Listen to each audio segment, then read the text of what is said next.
Hi friends, ಶಾಂತ star ಚಾನಲ್ಗೆ ಸ್ವಾಗತ. ಇವತ್ತು ನಾನು ತವರು ಮನೆಗೆ ಹೋಗಿದ್ದೆ.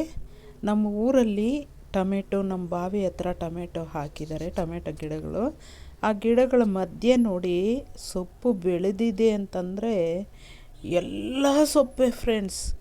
ಅದು ಹುಲ್ಲು ಅನ್ನೋದೇ ಇಲ್ಲ, ಅದರಲ್ಲಿ ಯಾವುದೇ ಹುಲ್ಲು ಅನ್ನೋದಿಲ್ಲ, ಬರೀ ಸೊಪ್ಪು ಬೆಳೆದಿದೆ. ಎಳೆ ಸೊಪ್ಪು ಅಂತಂದರೆ ಅಷ್ಟು ಚೆನ್ನಾಗಿದೆ. ಆ ಸೊಪ್ಪಲ್ಲಿ ನಾವು ಈ ಚೆನ್ನಾಗಿರೋದು ಆರಿಸ್ಕೊಂಡು ನಾವು ಕಿತ್ಕೊಳ್ತಾ ಇದ್ದೀವಿ. ನಾನು ನನ್ನ ಫ್ರೆಂಡ್ ಇಬ್ಬರು ಕೂಡ ನೋಡಿ, ನಮ್ಮ ಫ್ರೆಂಡ್ ಕೂಡ ಕಿತ್ಕೊಳ್ತಾ ಇದ್ದಾಳೆ.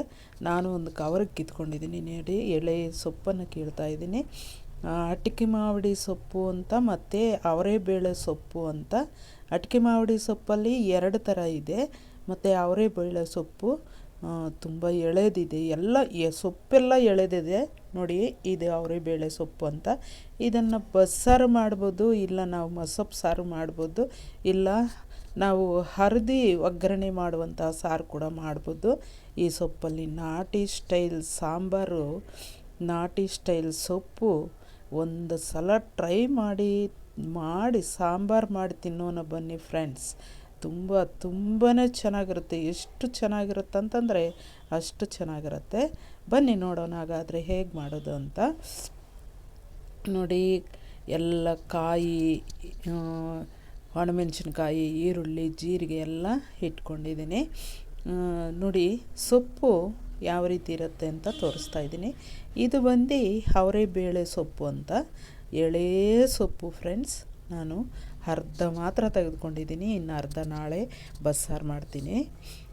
ಇವತ್ತು ನಾನು ಮಸಿಯೋ ಸಾರು ಮಾಡ್ತಾಯಿದ್ದೀನಿ, ಸೂಪರಾಗಿರುತ್ತೆ. ಇದು ಅವರೆಬೇಳೆ ಸೊಪ್ಪು. ಮತ್ತು ಇದು ಬಂದು ಅಟ್ಟಿಕೆ ಮಾವಿಡಿ ಸೊಪ್ಪು ಅಂತಾರೆ. ಇದನ್ನು ಏನಂತೀರೋ ಗೊತ್ತಿಲ್ಲ, ನಮ್ಮ ಕಡೆ ಅಟ್ಟಿಕೆ ಮಾವಿಡಿ ಸೊಪ್ಪು ಅಂತ ಕರೀತಾರೆ. ತುಂಬಾ ಎಳೆದಾಗಿದೆ ಇದು ಕೂಡ. ಅದರಲ್ಲೇ ಇನ್ನೊಂದು ಟೈಪ್ ಇದೆ ನೋಡಿ, ಇದು ಕೂಡ ಅಟ್ಟಿಕೆ ಮಾವಿಡಿ ಸೊಪ್ಪೆ. ಇದರಲ್ಲಿ ಹೂವು ಮತ್ತು ಬೀಜಗಳ ಥರ ಒಂದು ಥರ ಮುಗ್ಗು ಬಿಟ್ಟಿರುತ್ತೆ, ಅದು ಕೂಡ ಬೇರೆ ಥರ ಅಟ್ಟಿಕೆ ಮಾವಿಡಿ ಸೊಪ್ಪು. 3 ಟೈಪು ಸೊಪ್ಪನ್ನು ತೆಗೆದುಕೊಂಡು ಬಂದಿದ್ದೀನಿ ನಾನು. ಎಷ್ಟು ರುಚಿ ಅಂತಂದರೆ ಅಷ್ಟು ರುಚಿ ಇರುತ್ತೆ. ಈಗ ನಾವು ಸಾಂಬಾರು ಮಾಡೋಣ. ಮೊದಲು ನಾವು ಏನು ಮಾಡಬೇಕು ಅಂತ ನೋಡೋಣ ಬನ್ನಿ.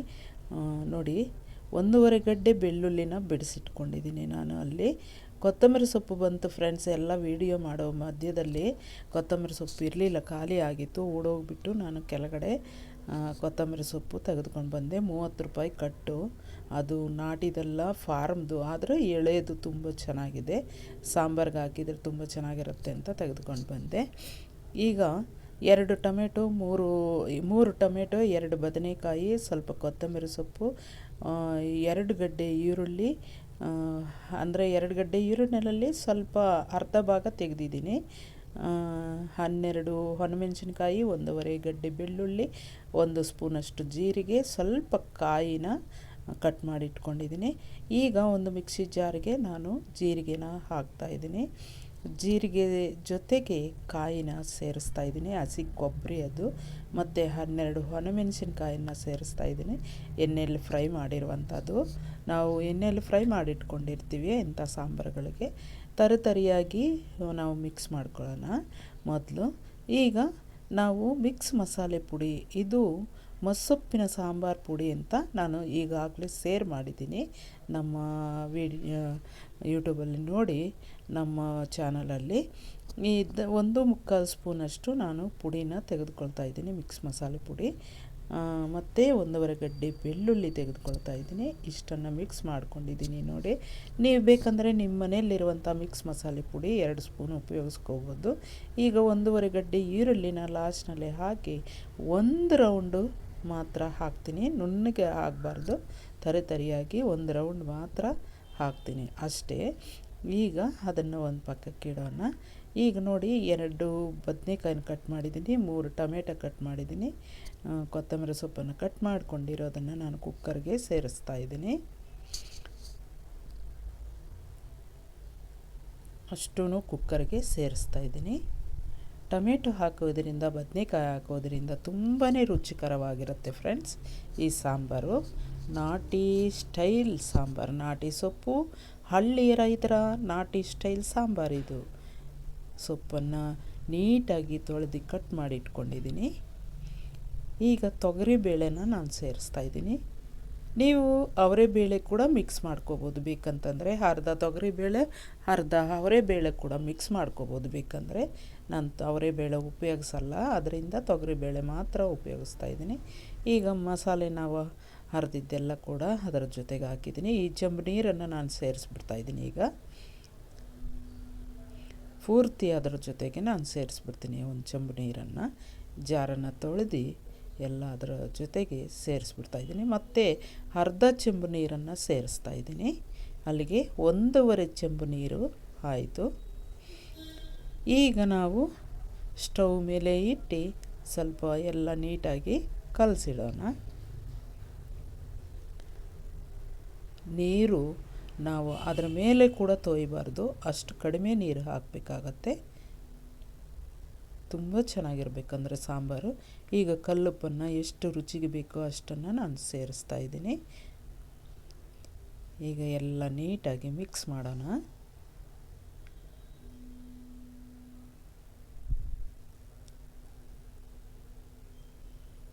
ಮಿಕ್ಸ್ ಮಾಡಿದ್ರೆ ತುಂಬ ಚೆನ್ನಾಗಿ ಬೇಯುತ್ತೆ ಅಂತ ನಾವು ಮಿಕ್ಸ್ ಮಾಡ್ಕೋಬೇಕು ಅಷ್ಟೇ. ಹಾಗೆ ಬಿಟ್ಟರೂ ಬೇಯುತ್ತೆ, ಬಟ್ ಮಿಕ್ಸ್ ಮಾಡಿದ್ರೆ ಎಲ್ಲ ಮಿಕ್ಸ್ ಆಗಿ ತುಂಬ ಚೆನ್ನಾಗಿರುತ್ತೆ ಅಂತ ಮಿಕ್ಸ್ ಮಾಡ್ಕೊಳ್ಳೋದು. ನೋಡಿ, ಹುಣಸೆಹಣ್ಣು ಮಾತ್ರ ನಾನು ಅಷ್ಟು ಹಾಕ್ತಾಯಿದ್ದೀನಿ. ತುಂಬ ಹುಣಸೆಹಣ್ಣು ಸೇರಿಸಬಾರ್ದು. ನಾವು ಒಂದು ಗೋಳಿ ಗಾತ್ರದಷ್ಟು ಮಾತ್ರ ನಾವು ಸೇರಿಸ್ಬೇಕಾಗತ್ತೆ ಹುಣಸೆಹಣ್ಣು. ಈಗ 3 ವಿಜಲನ್ನು ನಾನು ಕೂಗಿಸ್ಕೊಳ್ಳೋಣ. 3 ವಿಜಲ್ ಕೂಗಿಸಿ 10 ನಿಮಿಷ ಆಗಿದೆ. ಈಗ ತೆಗೆದು ನೋಡೋಣ. ನೋಡಿ, ಚೆನ್ನಾಗಿ ಬೆಂದೋಗಿದೆ. ಬೇಳೆ ಕೂಡ ನೀಟಾಗಿ ಬೆಂದೋಗಿದೆ. ಸೂಪರಾಗಿ ಬೆಂದೋಗಿದೆ ಫ್ರೆಂಡ್ಸ್. ಈಗ ನಾವು ಸ್ಟವನ್ನು ಆಫ್ ಮಾಡಿದ್ದೀವಿ ಆಗಲೇ.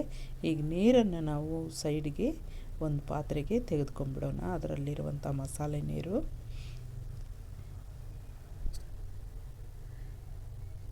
ಈಗ ಮಸಿಯೋ ಕಡ್ಡಿನ ತೆಗೆದುಕೊಂಡು ಅದನ್ನೆಲ್ಲ ಕೂಡ, ನೀವು ಮಸಿಯೋ ಕಡ್ಡಿ ಇಲ್ಲ ಅಂತಂದರೆ ಸೌಟಲ್ಲೇ ಮಸದು ಬಿಡ್ಬೋದು ಫ್ರೆಂಡ್ಸ್. ಸೌಟಲ್ಲಿ ಕೂಡ ಮಸದು ಬಿಡ್ಬೋದು. ನಾನು ಮಸಿಯೋ ಕಡ್ಡಿಯಿಂದ ನಾನು ಮಸೀತಾ ಇದ್ದೀನಿ. ಈ ಮಸಿಯೋ ಕಡ್ಡಿ ಯಾರಂತಂದರೆ ನನಗೆ ಮಾಡಿಕೊಟ್ಟಿದ್ದು ನಮ್ಮ ಯಜಮಾನ್ರು, ಅವ್ರ ದೊಡ್ಡಣ್ಣ ಫ್ರೆಂಡ್ಸ್. ಅವ್ರಿಗೆ ನನಗೆ ತುಂಬ ಇಷ್ಟವಾದಂತಹ ಅಪ್ಪ ಅವರು. ನಮ್ಮ ಯಜಮಾನ್ರು ಅವ್ರ ದೊಡ್ಡಣ್ಣ. ನನಗೆ ಅಪ್ಪ ನಮ್ಮ ಊರ ಬಿಟ್ಟು ಹೋದ ಮೇಲೆ ಅಪ್ಪ ಥರ ಅವರು ನನಗೆ ಟ್ರೀಟ್ ಮಾಡೋರು. ಅಷ್ಟು ಒಳ್ಳೆ ಮನುಷ್ಯರವರು. ಅವ್ರು ಮಾಡಿಕೊಟ್ಟಿದ್ದು ಅವರು ಅತ್ತಿಗೆನೂ ಅಷ್ಟೇ ನನಗೆ ಒಬ್ಬ ತಂದೆ ತಾಯಿ ಥರ ಇದ್ದರು ಫ್ರೆಂಡ್ಸ್. ಅವರಿಬ್ಬರು ಕೂಡ ತುಂಬಾ ಇಷ್ಟ ನನಗೆ. ಈಗ ನಾವು ಸ್ವಲ್ಪ ಆಯಿಲನ್ನು ಸೇರಿಸ್ಕೊಳ್ಳೋಣ. ಮಸಿದಿದ್ದಾಯಿತು. ಈಗ ಆಯಿಲ್ ಜೊತೆಗೆ ಸ್ವಲ್ಪ ಸಾಸಿವೆ ಮತ್ತು ಈರುಳ್ಳಿ ಮತ್ತು ಕರಿಬೇವಿನ ಸೊಪ್ಪನ್ನು ಸೇರಿಸೋಣ. ಇಷ್ಟನ್ನು ಫ್ರೈ ಆಗಲಿ.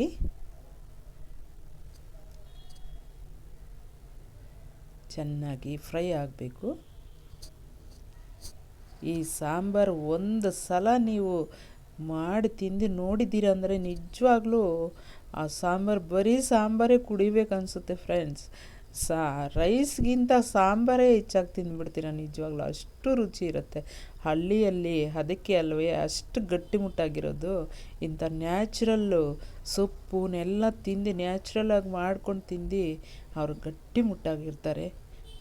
ನೋಡಿ ಎಷ್ಟು ಚೆನ್ನಾಗಿದೆ ಸಾಂಬಾರು. ಈಗ ಮಸಾಲೆ ನೀರೆಲ್ಲ ಕೂಡ ನಾವು ಪಾತ್ರೆಗೆ ಸೇರಿಸೋಣ. ತೆಗೆದಿಟ್ಕೊಂಡಂಥ ಮಸಾಲೆ ನೀರು.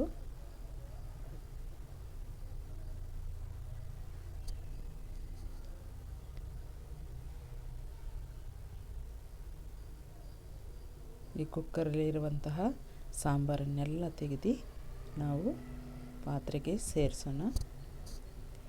ಈಗ ಒಂದೇ 1 ನಿಮಿಷ ತಳ ಹತ್ತದಿರ ಕಲಿಸ್ತಾ ಆಗಾಗ 1 ನಿಮಿಷ ಕುದಿ ಬಂದ ಮೇಲೆ ಕುದಿಸಿದರೆ ಸಾಕು, ಸಾಂಬಾರು ರೆಡಿ ಆಗುತ್ತೆ. ಒಂದೇ 1 ನಿಮಿಷ ಕುದಿಸಿದರೆ ಸಾಕು ಫ್ರೆಂಡ್ಸ್. ಈ ಸಾಂಬಾರನ್ನು ನೀವು ಚಪಾತಿಗೂ ಉಪಯೋಗಿಸ್ಬೋದು, ರೈಸ್ಗೂ, ಮುದ್ದೆಗಂತೂ ರೈಸ್ಗೂ ಮುದ್ದೆಗಂತೂ ನಿಜವಾಗ್ಲೂ ಯಾವಾಗಲೂ ಮಾಡಿ ತಿನ್ನಬೇಕು ಅನಿಸುತ್ತೆ ಫ್ರೆಂಡ್ಸ್, ಅಷ್ಟು ರುಚಿಯಾಗಿರುತ್ತೆ. ಚಪಾತಿ ಕೂಡ ಅಷ್ಟೇ, ಬರೀ ಸಾಂಬಾರನ್ನೇ ತಿಂತೀರ ಚಪಾತಿ ಜೊತೆ, ಪೂರಿ ಜೊತೆ, ಅಷ್ಟು ರುಚಿಯಾಗಿರುತ್ತೆ.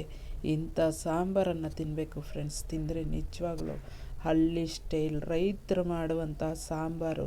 ಈ ಸಾಂಬಾರನ್ನು ನಿಜವಾಗ್ಲೂ ಒಂದು ಸಲ ಮಾಡಿ ತಿಂದರೆ ಪದೇ ಪದೇ ಮಾಡಿ ತಿಂತೀರ. ನಿಜವಾಗ್ಲೂ ಅಷ್ಟು ರುಚಿಯಾಗಿರುತ್ತೆ. ನಿಜವಾಗ್ಲೂ ನಾನಂತೂ ತಿಂದಿದ್ದೀನಿ ಅಂತಂದರೆ ಬೆಳಗ್ಗೆ ಮಾಡಿ, ಇವತ್ತೇ ಮಾಡಿದ್ದು ಬೆಳಗ್ಗೆ ಮಾಡಿ ಎಷ್ಟು ಅನ್ನ ತಿಂದಿದ್ದೀನೋ ಏನೋ. Thank you friends.